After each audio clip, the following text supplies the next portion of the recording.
ओम श्री गणेशाय नमः। दोस्तों नए साल की आपको बहुत बहुत बधाई। भगवान करे 2021 आप सबके लिए बहुत अच्छा हो। इसी के साथ मैं अपनी पहली वीडियो 2021 में लेके आपके बीच में आया हूं एक बार फिर से। और चलिए बढ़ते हैं वीडियो की तरफ। और आज मैं आपको बता दूं, आज मैं इस वीडियो में बताने वाला हूं आपके कुछ ऐसे सवालों के जवाब जो शायद बहुत से लोगों के काम आएंगे। जो छोटे छोटे रोजमर्रा के एक सवाल दिमाग में आते हैं, जो लोगों ने मेरे से सवाल पूछे हैं, तो मैंने सोचा एक इसको कंबाइन करके एक वीडियो बना के ऐसे सवालों के जवाब दूं जिसमें आपको शायद आपको लगेगा कि ये मेरे से भी इफेक्ट करता है ये क्वेश्चन, कि मेरी लाइफ में भी इसकी महत्वता है। तो चलिए दोस्तों बढ़ते हैं वीडियो की तरफ। तो पहला सवाल जो मैं आज उठाने वाला हूं वो ये है, किसी ने मेरे को एक सवाल करके पूछा था कि शुक्र की महादशा में अगर राहु की अंतर्दशा हो जाए, शुक्र की महादशा में, ये जैसे मैंने आपको लिख दी, शुक्र की महादशा में यदि राहु की अंतर्दशा हो जाए तो क्या करना चाहिए। तो इसका जवाब चलिए देखते हैं। शुक्र की महादशा में राहु की अंतर्दशा, सबसे पहले आपको ये जानना जरूरी है कि शुक्र की महादशा, पहले तो मुझे कुंडली उनकी देखनी पड़ेगी, शुक्र की महादशा उनकी कब से चल रही है और राहु उनकी कुंडली में अंतर्दशा में कब आया है। क्योंकि शुक्र की जो महादशा होती है वो होती है 20 साल की, और राहु की जो महादशा होती है वो होती है 18 वर्ष की। महादशा, अंतर्दशा नहीं, जो राहु की अंतर्दशा होती है वो होती है 2 वर्ष 8 महीने और 12 दिन। 2 वर्ष 8 महीने 12 दिन। यदि किसी की शुक्र की महादशा चल रही है और उसमें राहु की अंतर्दशा आ जाती है तो उसके लिए बहुत ही ज्यादा फायदेमंद होती है, क्योंकि शुक्र अपने आप में एक ऐश्वर्य का ग्रह है, आपको सुख दिलाने का ग्रह है। सुख के साथ साथ यदि उसमें राहु आ गया तो सुख के साथ साथ इतना धन बरसेगा। यदि उस दौरान किसी ने, ये खास तौर पे उन लोगों को बहुत सूट करती है दशा जो लोग सट्टा लगाते हैं, जो लोग 2 नंबर का कोई भी काम करते हैं। 2 नंबर से मेरा मतलब ये नहीं कि आप चोरी चकारी कुछ भी करो, मतलब कोई उल्टे पुल्टे काम वालों को ये दशा बहुत सूट करती है। खास तौर से ये दशा उन लोगों को बिल्कुल सूट नहीं करती जो कि हम जैसे मैं एस्ट्रोलॉजर हूं, तो मैं हो गया या फिर पंडित हो गए या फिर कोई इस तरह धार्मिक कोई भी काम करने वालों को ये दशा शायद सूट ना करे। बट ये दशा मैक्सिमम लोगों को, 90% लोगों को बहुत ज्यादा सूट करती है। यदि शुक्र की महादशा में राहु आ जाए तो सोचो उसकी बल्ले बल्ले होगी। दोस्तों अगला जो सवाल किसी ने पूछा है वो ये पूछा है कि काले कपड़े हमें क्यों नहीं पहनने चाहिए। तो चलिए जानते हैं कि काले कपड़ों का क्या राज है जो ग्रहों में छुपा हुआ है कि हमें काले कपड़े क्यों नहीं पहनने चाहिए। तो चलिए दोस्तों बढ़ते हैं वीडियो की तरफ। तो दोस्तों इसका जवाब मैं आपको देता हूं कि जो काले कपड़े मना करते हैं वो उस कंडीशन में मना करते हैं जिस कंडीशन में आपका शनि खराब हो, जिस कंडीशन में आपका राहु खराब हो। यदि उस दौरान जब आपकी शनि की और राहु की पोजीशन खराब है, वो हाथ या कुंडली देख के पता चलेगा। ऐसे मैं नहीं बता सकता कि कब तक आपको मना है, तो आप इसको दोबारा पूछ सकते हैं, अपने जिससे ज्योतिष से दिखाया उसे पूछ सकते हैं, या फिर आप कहीं और दिखा सकते हैं कि यदि आपका राहु और शनि खराब है तो आप खास तौर से काले कपड़े ना पहने। काला कपड़ा आपको बहुत ज्यादा नुकसान देगा। अगर आपने काला कपड़ा अपनी कमर से नीचे पहने, यानी कि काले रंग की आप पैंट पहन रहे हो तो आप पहन सकते हो, काले रंग का ट्राउजर पहन रहे हो पहन सकते हो, काले रंग की शर्ट, अपनी कमर से ऊपर कोई वस्त्र काले रंग का नहीं पहनना। इसका मतलब सिर्फ यही होता है, ऐसा नहीं कमर के नीचे नहीं पहन सकते आप, कमर के नीचे कुछ भी पहन सकते हैं, कमर के ऊपर नहीं पहनते काला रंग। और कब तक नहीं पहनना, जब तक आपकी राहु और शनि अच्छे नहीं हो जाते। यदि राहु और शनि खराब हैं तो सबसे पहले आप उसका समाधान करो। समाधान करने के लिए या आप उनसे कंसल्ट करो कि मैं क्या कर सकता हूं, और साथ में अगर आपको राहु सही करना है या शनि सही करना है तो आप अपने नहाने वाले पानी में तिल डाल के भी नहा सकते हो। इससे ज्यादा मैं नहीं बता सकता, जब तक मुझे खुद सामने वाले की स्थिति, ग्रहों की उसकी जानकारी पूरी नहीं होगी तो मैं ऐसे बता नहीं सकता इससे ज्यादा। तो आप अपने नहाने वाले पानी में काले तिल डाल के नहा सकते हो, भोलेनाथ को जल चढ़ाते हो उसमें काले तिल डाल सकते हो। बस मैं इतना ही। दोस्तों सवालों में कोई बाधा नहीं होती, आप मुझसे कुछ भी पूछ सकते हैं। ऐसे में कुछ फनी क्वेश्चन भी आ जाते हैं।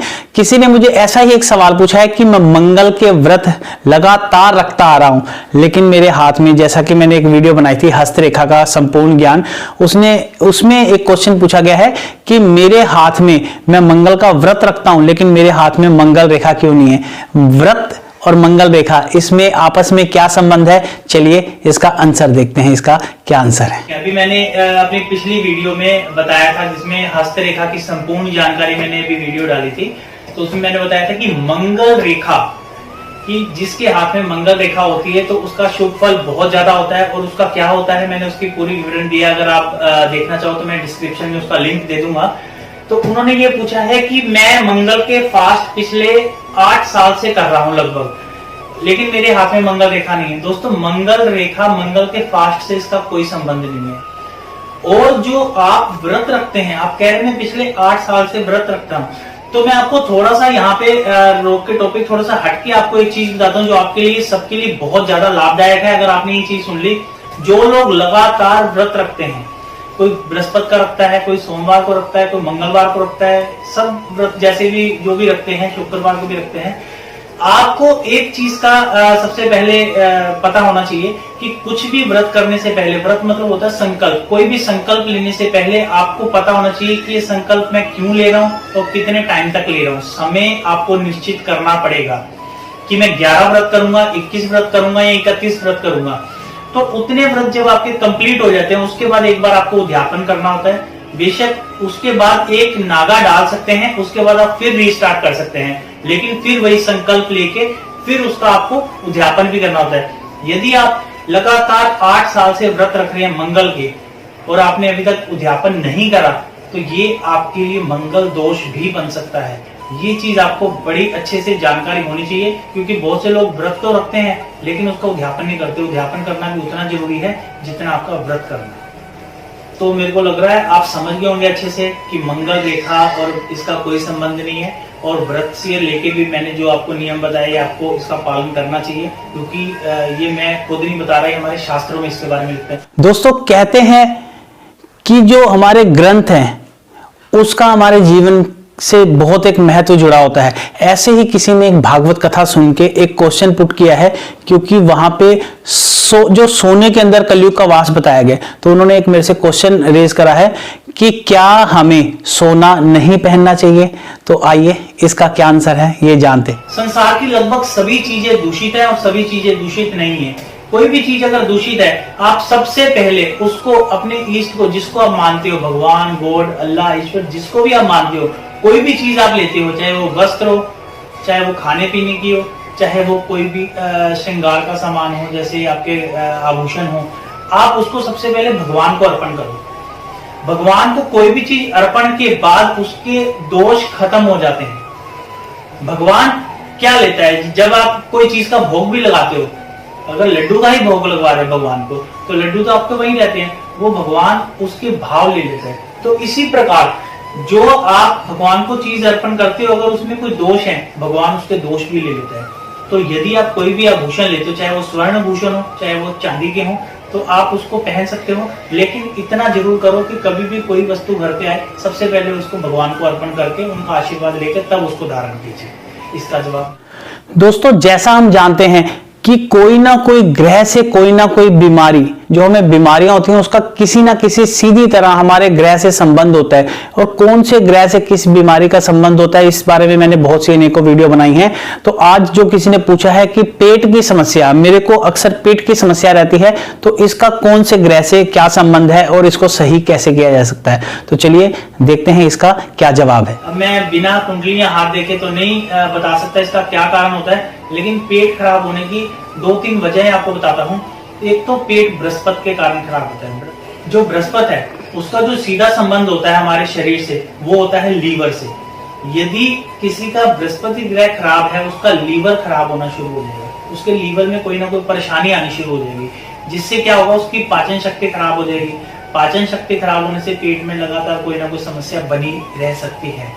और दूसरा, इसका जो मैं बताता हूं आपको, इसका राहु भी हो सकता है।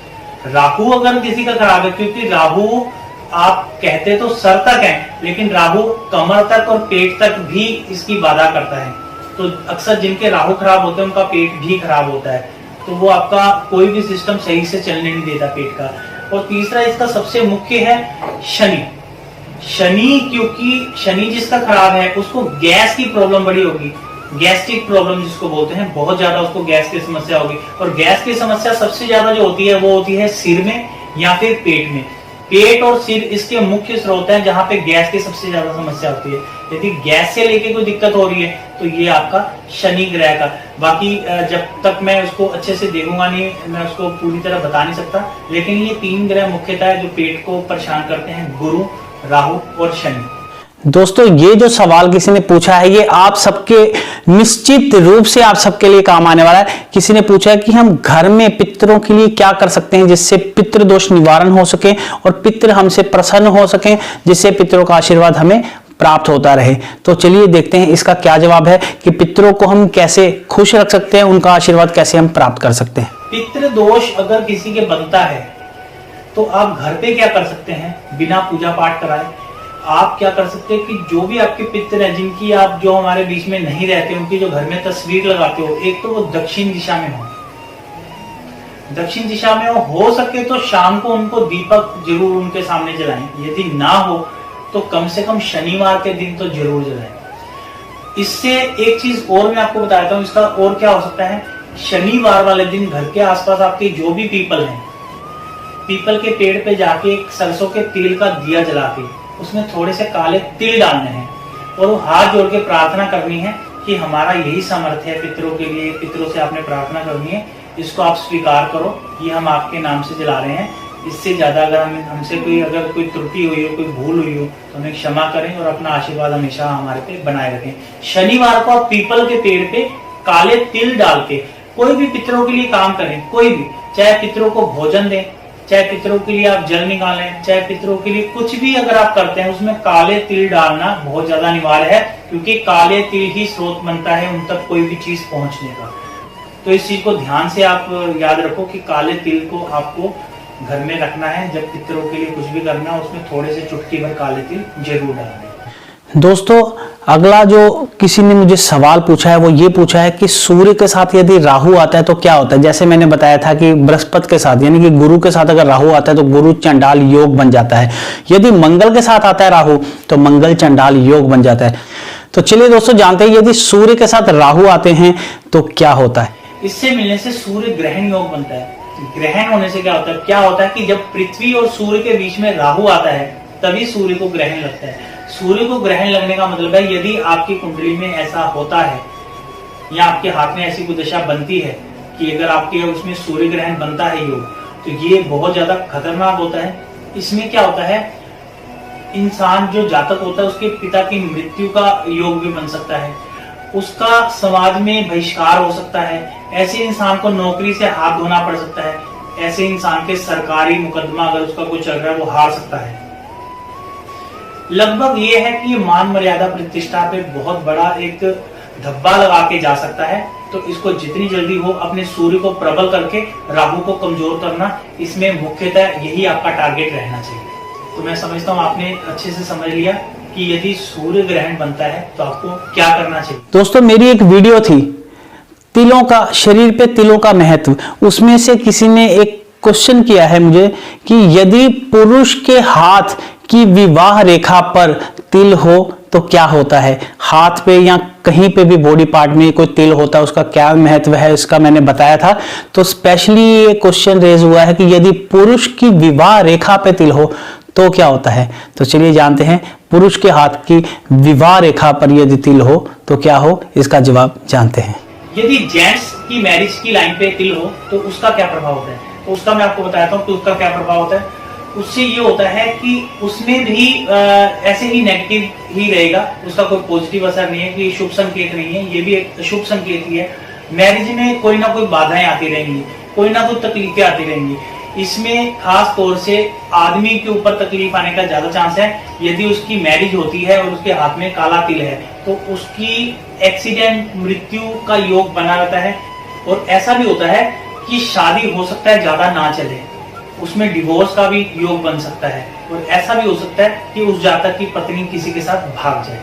तो ये मैं आपको डराना तो नहीं चाहता अगर किसी का ऐसा है, लेकिन अगर ऐसा है तो उसका समाधान भी है। आप उसका समाधान पूछ सकते हैं, जान सकते हैं। समाधान वेरी करता है बाकी और स्टार्स को देख के कि क्या क्या स्टार्स हैं, कैसे कैसे हैं। जब तक आप अगर किसी की ऐसी कोई दिक्कत हो रही है, जब तक आप ये कर सकते हैं कि एक एक माला ओम उमा महेश्वराय नमः कि आप सुबह शाम कर सकते हैं। दोस्तों, हमारे जीवन में नाम का क्या महत्व होता है, मैंने एक वीडियो बनाई थी तो किसी ने मुझे ये पूछा है, यदि उनके बेटे का नाम शिवांश है, यानी कि उसमें अंश शिव प्लस अंश, यदि इसका हम संधि विच्छेद करते हैं शिवांश का तो होता है शिव प्लस अंश। तो इन्होंने यही पूछा है कि यदि किसी नाम में अंश आता है तो उसका सही अभिप्राय है या फिर गलत अभिप्राय है। तो चलिए जानते हैं इसका क्या जवाब होगा। दोस्तों, शिवांश यानी कि शिव, उसका अगर आप संधि विच्छेद करें शिव प्लस अंश शिवांश। शिवांश नाम अच्छा मैं नहीं मानूंगा। शिवांश अपने आप में इसका जो मतलब होता है कि शिव का अंश, ये बहुत अच्छी बात है।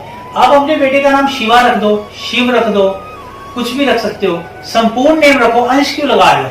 किसी चीज का अंश क्यों लगा रहे हो? उसमें अंश होने का मतलब मैंने वीडियो में जैसा कि बताया था, मैं अगर वो वीडियो बोलेंगे फिर से डिस्क्रिप्शन में उसका लिंक दे दूंगा, कि अगर आप कोई चीज के साथ अंश लगाते हो तो आपके बेटे को लाइफ टाइम पार्ट ही मिलेगा किसी भी चीज का। ऐसे बच्चे, खास तौर से ऐसा भी होता है कि पिता और माता में से एक का प्यार मिलता है, ऐसे बच्चों को हमेशा अंश में पार्ट में चीजें मिलेंगी, उनको संपूर्ण रूप से कभी कोई चीज नहीं मिलेगी। तो शिवांश मेरे हिसाब से अच्छा नाम नहीं है। आप उसका नाम शिवा या शिवम या शिव रख सकते हो, कुछ भी रख सकते हो, लेकिन शिवांश अंश जिसमें आएगा, आप उस चीज का जो भी नाम का संधि विच्छेद करिए उसमें अंश आएगा। यदि उसमें कोई अंक आएगा या फिर अंकित नाम है तो ये मैं रेकमेंड नहीं करूंगा, ये नाम शायद उसके लिए शुभ ना हो। दोस्तों, धरती पे यदि किसी भगवान को हम जानते हैं तो वो है माँ, और माँ की सबसे बड़ी चिंता होती है उसके बच्चे। तो ऐसे ही किसी माँ ने बच्चों के लिए क्वेश्चन एक पूछा है कि बच्चों को नजर दोष से कैसे बचाया जाए, कि घर में ऐसे हम क्या टोटके कर सकते हैं जिसको बच्चों को हम नजर दोष से बचा सकते हैं। तो जानते हैं इसका जवाब क्या है। दोस्तों, तो बच्चे को सबसे ज्यादा जो नजर लगती है वो अपनी घर वालों की लगती है, और खास तौर से माँ की लगती है। तो एक तो वही है कि बच्चे को जब भी कोई भी ऐसी चीज होती है तो काला टीका उसको लगाओ। एक चीज और होती है, यदि माँ अपने पैर की मिट्टी, ऐसे पैर से मिट्टी लगा के बच्चे के लगा दे तो उसको उसकी नजर नहीं लगती। और अगर उस बच्चे को काफी नजर लग रही है, कुछ ऐसा आपको लग रहा है, तो आप उसके नहाने वाले पानी में थोड़ी सी हल्दी डाल सकते हैं। चुटकी भर हल्दी डाल के उसको नहलाएं तो उससे नजर दोष से उसको काफी आराम आएगा। तो दोस्तों, ये थे इस सवालों के जवाब। आपके अगर कोई भी क्वेश्चन हो, कुछ भी आप पूछना चाहें तो आप मुझे नीचे दिए नंबर पे फोन भी कर सकते हैं। आप मुझसे बाय अपने कमेंट के जरिए भी कुछ पूछ सकते हैं। और इसी के साथ आप मुझे दीजिए इजाजत। और जिन भाइयों ने मेरा या बहनों ने मेरा चैनल अभी तक सब्सक्राइब नहीं किया, वो इसको सब्सक्राइब करके घंटे का बटन भी दबा दें। धन्यवाद।